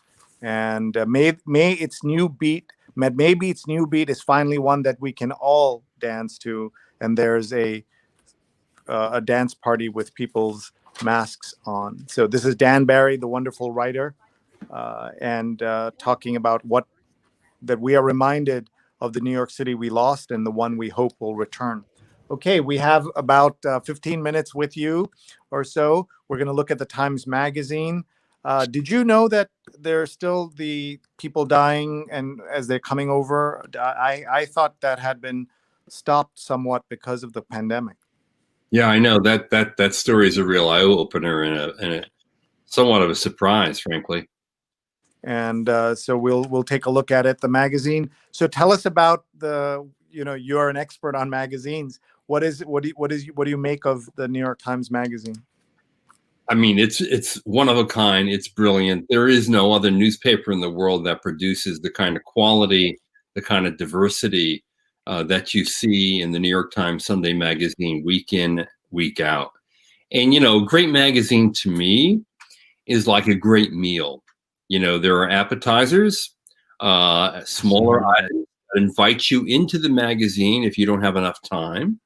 You have your full meal, which should really satisfy you because it's deep, thoughtful, beautifully crafted writing. And then you have your dessert at the end, typically. Some entertaining or even frivolous pieces that are fun to enjoy, don't require as much time, but finish off the product. And a great magazine is like a friend you invite to your house. that you can embrace, that you can welcome, and that you can learn from. And that's, I think the Sunday magazine does that really well at the New York Times. Thank you, John. One of the sections in the Times Magazine, is the ethicist, Kwame Anthony Appiah, Professor Appiah. So I'm going to read one of the questions and then put you on the spot a little bit. There's no right or wrong answer. It's ethics stuff. And hear your response. My wife and I are in our mid-60s, living in Manhattan. My mother-in-law is in her early 90s and lives alone in a nearby suburb. At the beginning of the pandemic, we were doing grocery shopping for her, dropping bags on her front steps. We tried to get groceries delivered for us and her for weeks without luck. Finally, we got a slot to pick up at a local Fairway. An Instacart worker would shop for groceries, and you could pick them up. Just hours before our scheduled pickup, our order was rescheduled for the following week. We found that Instacart workers were walking out 2 days before our pickup in protest of poor working conditions. My wife and I debated canceling our order because our family's pro-union and pro-worker, but we decided not to. A relative found out about this and took us to task on Facebook. Were we wrong not to cancel? Well, I'm focused on what wasn't said. I'm focused on, why didn't you get in your car, get the while they couldn't be delivered, go and get your groceries for your mom. That's where I go to immediately. Whether you cancel or not is less consequential than whether you jump in your car, do the shopping, and go and visit and deliver them yourself in the interim, right? Yeah, I think that's so. You can see what the professor had to say by reading the magazine yourself or the website. To control COVID-19, would it help if America started using less accurate tests? Wow. I mean, that's such a confusing thing already. And the president has injected his own confusion into the whole thing. And by the way, 6 o'clock tonight on Sunday, if you're watching this live, there's apparently going to be a big therapeutic breakthrough that's going to be announced in the Rose Garden. And take that for what it's worth. Instead of a pinch of salt, I recommend a whole bucketful. How to suture a wound, right? These are the things you don't expect to be taught in the New York Times, but there you go. How about cooking? What kind of cook are you? Oh boy, I love cooking. It's become my Zen moment in the day. And I cook everything. Incidentally, I cook a lot of Indian vegetarian recipes. I love smoked eggplant, for example. Oh, yeah. Obviously, chana masala. But I have some Punjabi, comfort food bean recipes that came from the New York Times, incidentally. I'm a religious reader of New York Times recipes. So I'm also, despite my last name, I'm half Italian. So I identify, in fact, as more as an Italian American than as Irish. And every Sunday is pasta day.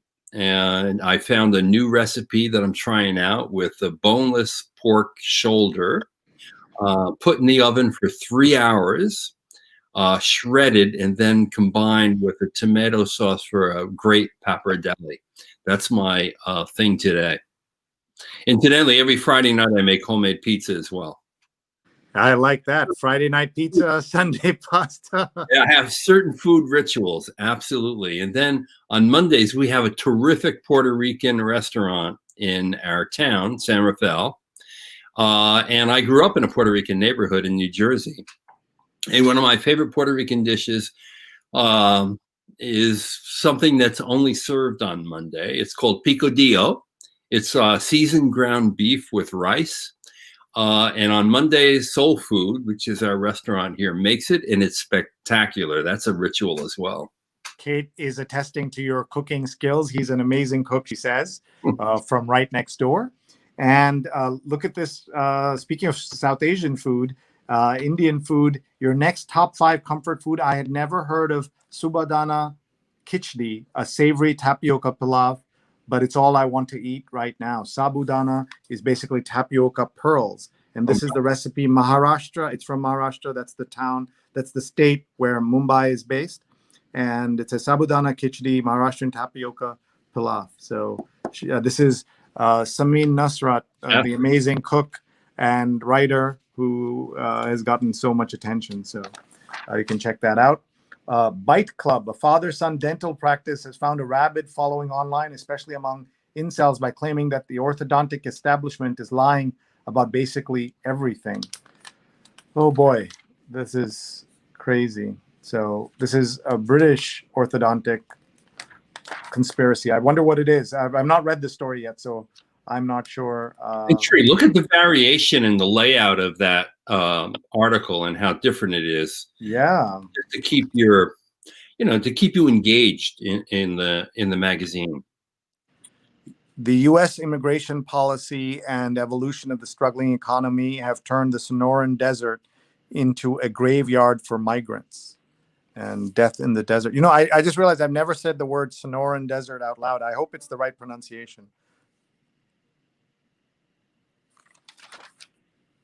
I can't tell how many times we've come upon groups in the desert and they have no food, no water, and the journey they had no idea what was coming.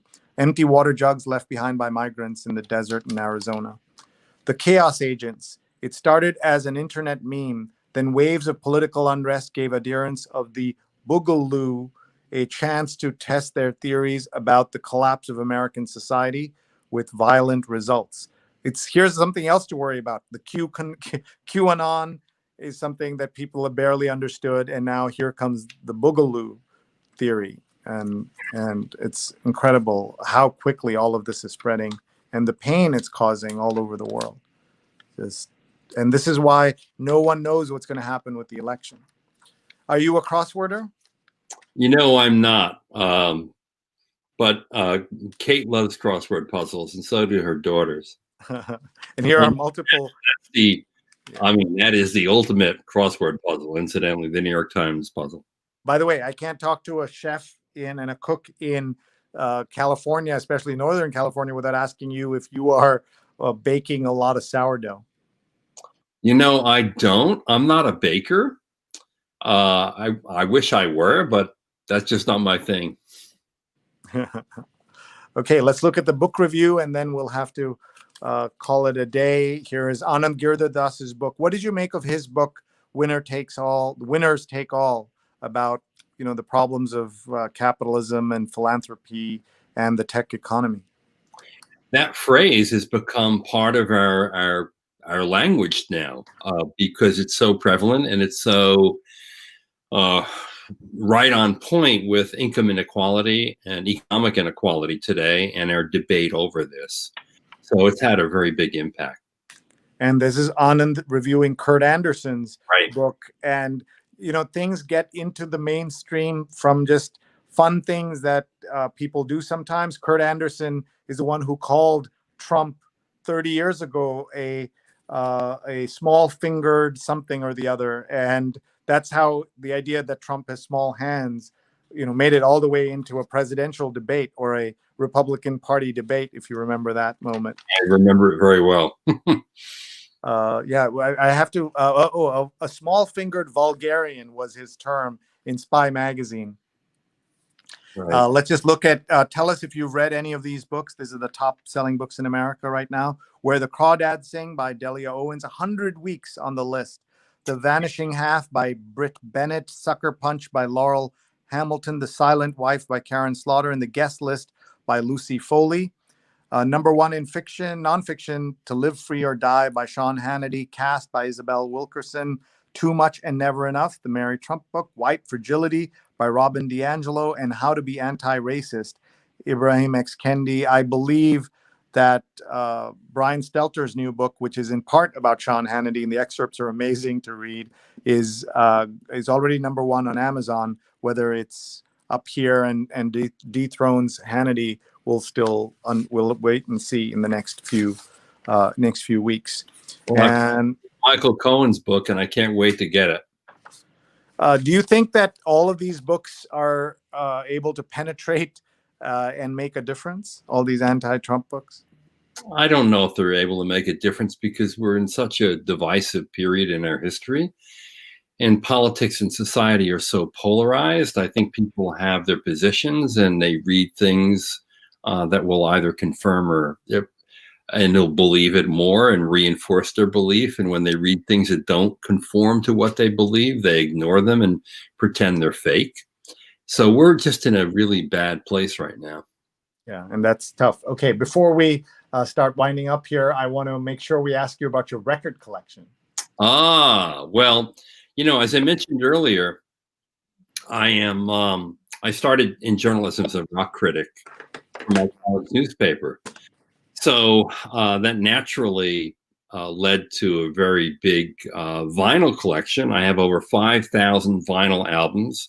Let me move the camera around a little bit and show you some of this. Here, there's Frank in the corner. But obviously, I'm a big Sinatra fan. I think you mentioned that. And in fact, I have a lot of really, old Sinatra things, also bootlegs. I mean, you wouldn't find that in many places here, or things as old as that.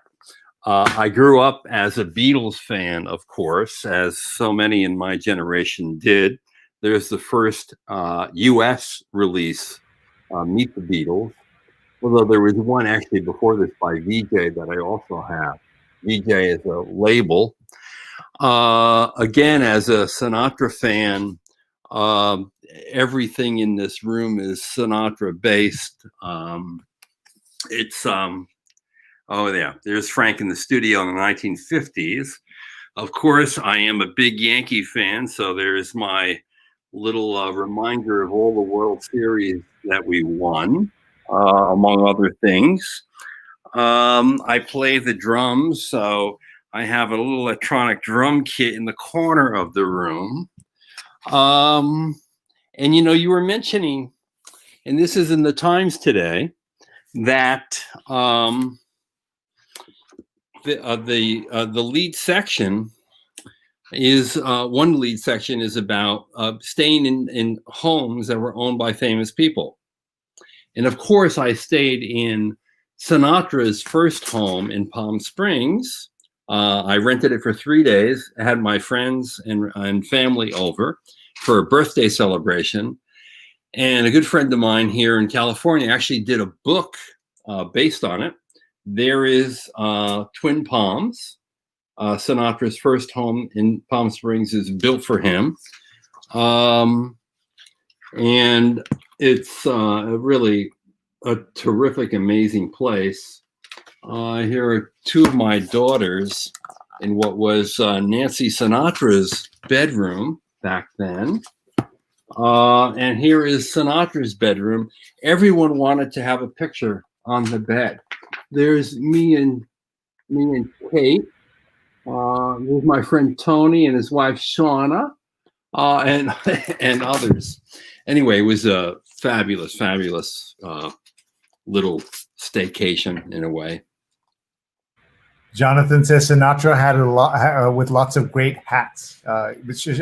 Jonathan's a big connoisseur of hats, and knows a lot about them. And so this is that house. I guess you can rent it on Airbnb, or it's its own site. There's an agent in Palm Springs, and they have a lot of the houses, like Fred Astaire's home, and Marilyn Monroe and Joe DiMaggio's place, and many others. And the Sinatra one is just amazing, and it's a fairly modest home. For my birthday, we had a friend from Vegas come in and sing. We had a jazz quartet in the house. It was really a terrific, special time. That in Jamaica, you can go and visit Bob Marley's old house, and where he's also buried. I recommend it strongly. It's such a great tour that they have. And when they come to his bedroom, there's a small single, like a twin bed, and that's all there is. And they tell everybody, women, ladies, don't touch the bed. You may get pregnant.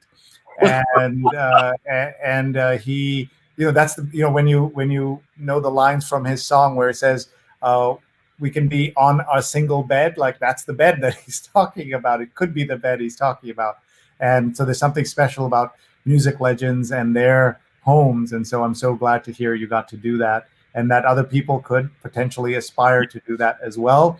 Steve says, and Steve is a big record collector, our producer, one of our producers, says, there's an amazing collection. I just have a few hundred LPs I've picked over the decades. By the way, Lisa Kelsey at 10 o'clock wrote in to say that she's going to be making that pilaf that was in the New York Times. So we're helping people in all kinds of ways. Laura says, wow, what a collection. I hope you still have a chance to listen on vinyl and not just on the electronic format. Mark says, do you have a favorite jazz or blues LP in that collection?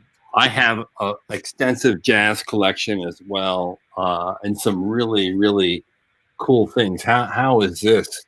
Bassy meets hefty. That's a rare thing. I mean, just look at the photograph on this LP. I have a lot of miles. You were able to pull that right out, so you know where things are. That's amazing. Oh yeah, I'll have a lot of miles, a lot of Coltrane. And you saw that the obit was about, one of the obits was about somebody who was recruited by Miles as a teenager. Indeed. To perform for him, and he passed away. So this is absolutely incredible. Did you get to see the movie yesterday about the Beatles? Of course. I cried in one point. We won't discuss which part, but I cried. I love that movie. I love the movie as well. I'm a big movie fan. And then, in fact, one of the big things that I miss during this time is not going to a movie theater and seeing all the new releases. Barbara says, really enjoying the show. My grandfather immigrated from Italy in the late 19th century and taught himself English by reading the New York Times. Settled in Paterson, New Jersey after living in Little Italy, where he opened a small shop and had a newspaper route. The discussion about food in Paterson made me think of him. Thank you. Wow, Barbara, thank you very much. We're here every single Sunday at 8:30 a.m. Eastern. Let's talk about next week's guest as well, so that you can know who we're bringing on next week. We'd love to have everybody join us. Say this. I grew up in Paterson, New Jersey. All my grandparents were immigrants. I was brought up in a 3-family home with my 2 Italian grandparents. And of course, I delivered newspapers.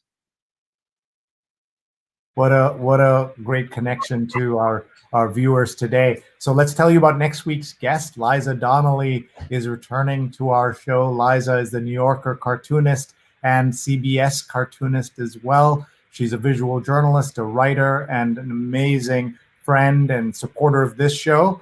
And she'll be joining us at 8:30 a.m. She's been covering the DNC and she's been live sketching that. She'll talk about what it's like to do the Oscars and the Emmys and the Tonys and all kinds of great things. And she and I have traveled together, working together to places like Dubai and Pittsburgh, equally exciting cities. And we'll talk about all of that next Sunday, 8:30 a.m. Eastern time. Please tag a friend, tell a friend about this show with John and everything we've learned. We want to give John a chance to give us a final thought and then wrap up. Well, thank you for having me. And it's been 10 years for Poets and Quants. I'm looking forward to the next 10. It's been great fun. I have a great group of employees and friends. I feel like I found a new extended family with the people that we have. They're terrific. And they do great work. And I hope if you have interest in business education, you visit us. I think you'd get a kick out of Poets and Quants.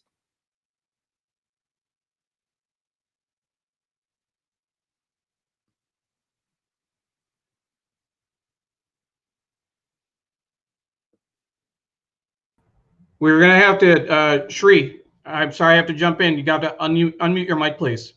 Thank you. I wanted to make sure John was as clear as possible, and he was so clear that I muted myself. Thank you, John, for being with us. We're so grateful. John Byrne is an incredible follow on Twitter as well. Please follow him, John A. Byrne, on Twitter. We're grateful that he was able to spend time with us at 5:30 in the morning in California time, and to share with us his journey at poetsandquants.com. Congrats on the 10 years. So proud to see what you have built, and to give those of us who are old media people inspiration that you can go out into the entrepreneurial world. It is much easier to collect a paycheck every 2 weeks than build your own business, but build a business, have it be successful. And Jonathan says, great program. By the way, this kid looks like Ben Shapiro. I don't want to insult him too much, but that was one observation. But look at the production quality of Poets and Quants. Look at how they have built it.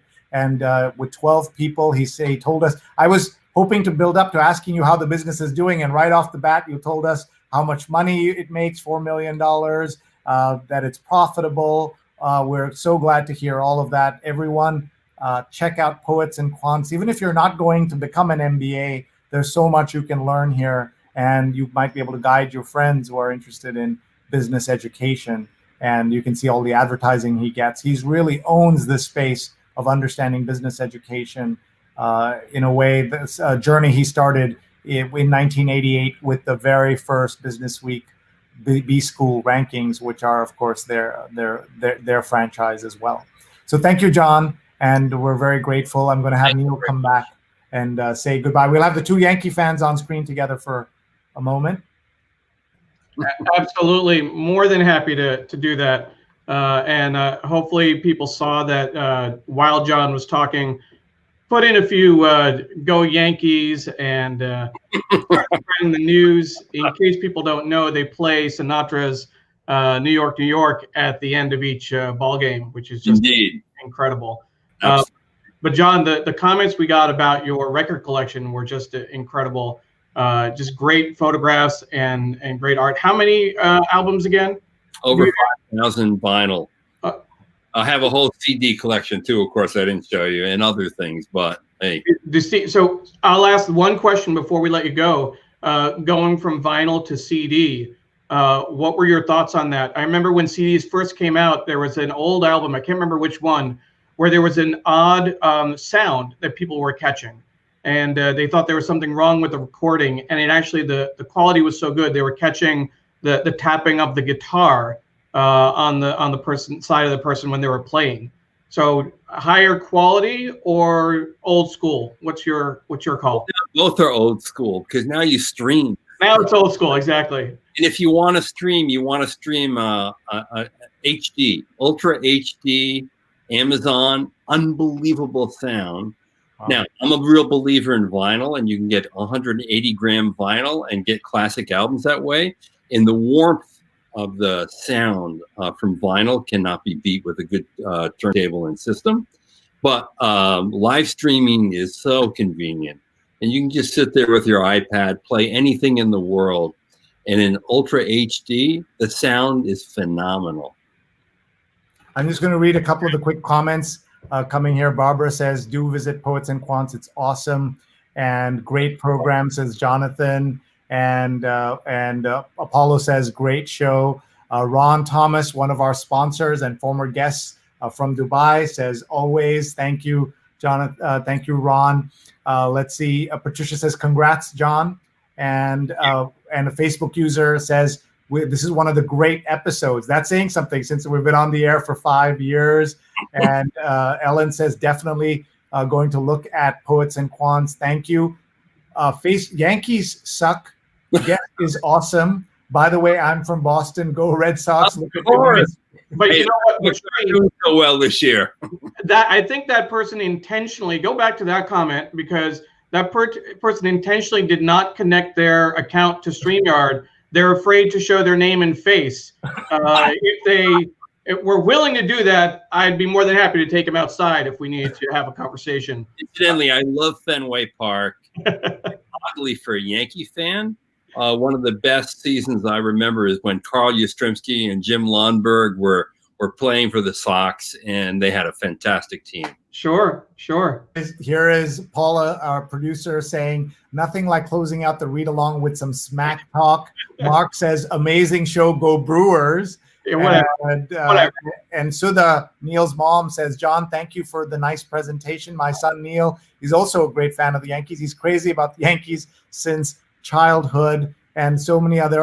Zari says, great show, and thanks, Sree. It's almost 5 in Hamburg, and it's good to be with you. Zari, thank you for being with us. Everybody who's watching, thank you. We're here every single Sunday. We'll let John go. We have to thank our sponsors. And then I have to get ready to be in Neil's chair, as I'm the executive producer, co-executive producer, and director. And the She's on Call show at 11 a.m. Eastern with 2 surgeons and their 2 doctor friends. So please tune in for that on Facebook. She's on Call on Facebook. If you have a chance to hang around, John, we'll catch you right after the show. We'll thank our sponsors and talk about 2 upcoming shows tonight. Our the 11 o'clock show, She's on Call, and then the Sree COVID-19 Call, our positivity show this evening. But thanks again for a great show. Really appreciate it, John. Thank you, really, and stay safe and healthy. Absolutely. Bye-bye. Bye. Great show, Neil. Well done. Great production with your team as always. We're so grateful to all of them. Let's thank them, do the ads, and promote tonight's show. Absolutely. So we'll just clear off the screen. The first, we want to thank again our production team, Paula Kiger, Steve Taylor, Julia Weeks, and Carla Baranauckas. Great job, as always, putting the show together. And as we talk about Carla, we want to mention the local connection, the newsletter you can find at bit.ly/local news tips, a great resource for local reporters. We do want to thank our sponsors as well. So again, Sree will let you thank Muckrack. Muckrack Academy, thank you folks for fundamentals of social media. Everybody check this out. Free certification available, mrac.co/social. Learn social media. And then we'll also let you, why don't we let you promo the Positivity Show tonight, and then we can let you go and I can end the show for you. Thank you. I appreciate that. Tonight we have every Sunday night on my daily program. So we've been live 166 straight days, no interruptions for the pandemic, and we've been live every single day. On Sunday nights, we try to do positivity to keep things generally positive despite every rotten thing going on. We interview purposeful people, as we say, and Judith Matloff teaches crisis reporting at Columbia Journalism School. Her newest book, get this title, How to Drag a Body and Other Safety Tips You Hope to Never Need, Survival Tricks for Hacking, Hurricanes, and Hazards Life Might Throw at You. So I don't know how positive you're going to feel, but you are going to know that you can get through anything that life throws at you. So that's Judith Matloff tonight, 9 p.m. Eastern on my Facebook, Twitter, YouTube. Please check us out and please connect with me on Twitter at Sree and Instagram is SreeNet. Thank you very much. Big thank you to our team. And this is the show that I'm going to go now produce. Sundays at 11 on Facebook, on Twitter, on YouTube. She's on Call. 2 fabulous doctors, surgeons in New York, talking to their medical friends. Get this, Doris Day, Dr. Doris Day. Her name echoes a famous actress. She's a dermatologist. She'll be with us. And Valerie Fitzhugh, pathologist, at DRFNA on Twitter and Dr. Doris Day on Twitter. Check out She's on Call. And thanks everybody. We'll see you soon. Bye-bye. And so I'll go ahead, and as Sree goes to produce that show, want to make sure, in addition to Muckrack, want to make sure that we thank Strategy Focus Group. Ron Thomas has been an incredible supporter of the show, watching it wherever he is when he is traveling, but always makes it a point to join us. Strategy Focus Group is a global team of human capital strategists committed to helping organizations solve people issues within your organization. They do that by working alongside you to solve your toughest problems and helping you capture your greatest opportunities. So again, want to thank Muckrack and Strategy Focus Group for your support of the New York Times Read Along.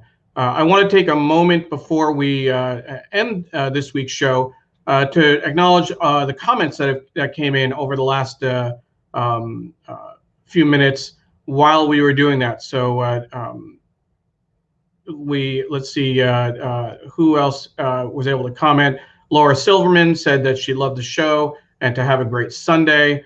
Mark Lee was saying our team is better, but he wants to give us a hard time every now and then. That's perfectly fine. But we have been pulling the show together with great support from Paula and Steve and Carla and Julia. Again, it takes an absolute team to pull this together, and with great guests like John Byrne and others. So thank you, everyone. And as a reminder, Hi, I'm back. Who's this? To say that if John's still there, I have this whole thing that I wanted to surprise him with, and it was such a surprise that I forgot to tell him. So I'm going to, if you can put me on screen full, Neil. Yeah, sure. When I had a chance to write something for the first time for a big publication, I would frame the print article, John. And here's a story I wrote in 1999 in Business Week. Oh, wow. And I wanted to show you this because I found it by accident yesterday. And my wife and I were saying, we'll throw it away. But I said, I have to show it to John Byrne. And this is an article, Wrestling with the Web, got a .com, but no strategy. And there's my byline. And it's May 24th, 1999. I remember that story, actually. I actually remember it. That's amazing. Wow. That shows you how early you were on capturing the potential of the web and its importance. So thank you, Sree. Again, Cool. No, appreciate it. That's really great. John, before you go, if you don't mind, we do have a question that someone is asking on YouTube, and they really would like some advice from you. And so the question that they put in, does their college name and high school GPA matter to get into Ivy if they have a GPA in college and a good GMAT score? Yeah, it does matter. I mean, there are feeder colleges and there are feeder employers for the elite MBA programs. GPA is very significant. If you have a low GPA, you have to offset it with a high standardized test score, either on the GMAT or the GRE. They want to know you can do the work, and admissions at highly selective schools is a risk-adverse game. And how do you minimize risk? You make sure that they already passed through a fine screen at the undergraduate level, a fine screen at the employer level, that they got a decent, that when they did go to undergrad, they got a good GPA. Typically, they're looking for 3.6 to 3.8. Yeah, people can get in with lower numbers or from schools that are not Ivy League, near Ivy or public Ivy, but there has to be other offsetting characteristics in their application to get them over that hurdle. Thank you, John. Appreciate that. You know, of course, we spent a lot of time talking about Poets and Quants and the work that you're doing, but at the end of the day, you set up Poets and Quants, and you're doing this work to help people and Right. to provide that guidance. So thank you for taking that time to help offer that very practical advice for folks. As we close, we have some other comments. Mark Lee is not joking anymore. I think amazing show. The entire team is great. And Patricia was talking about the diligence of our team. And some Kate person was talking about Sree as a trendsetter. Thank you, Kate. I appreciate that. Kate Byrne, of course, John's wife. Is she right off camera, John? Is that where you were looking? Over there. Are we going to see Kate? There she is in the living room. Hey, Kate. Thank you so much. Thank you, Kate. And everyone else, thank you for joining us. And as a reminder, next week's guest is going to be Liza Donnelly. We're certainly looking forward to having her join us on the show. We're live on Facebook, Twitter, LinkedIn, and YouTube every week at 8:30 a.m. Eastern Time. With that, thank you. And John, thank you again for being such a great guest. We really appreciate it. Really enjoyed it. Have a wonderful day.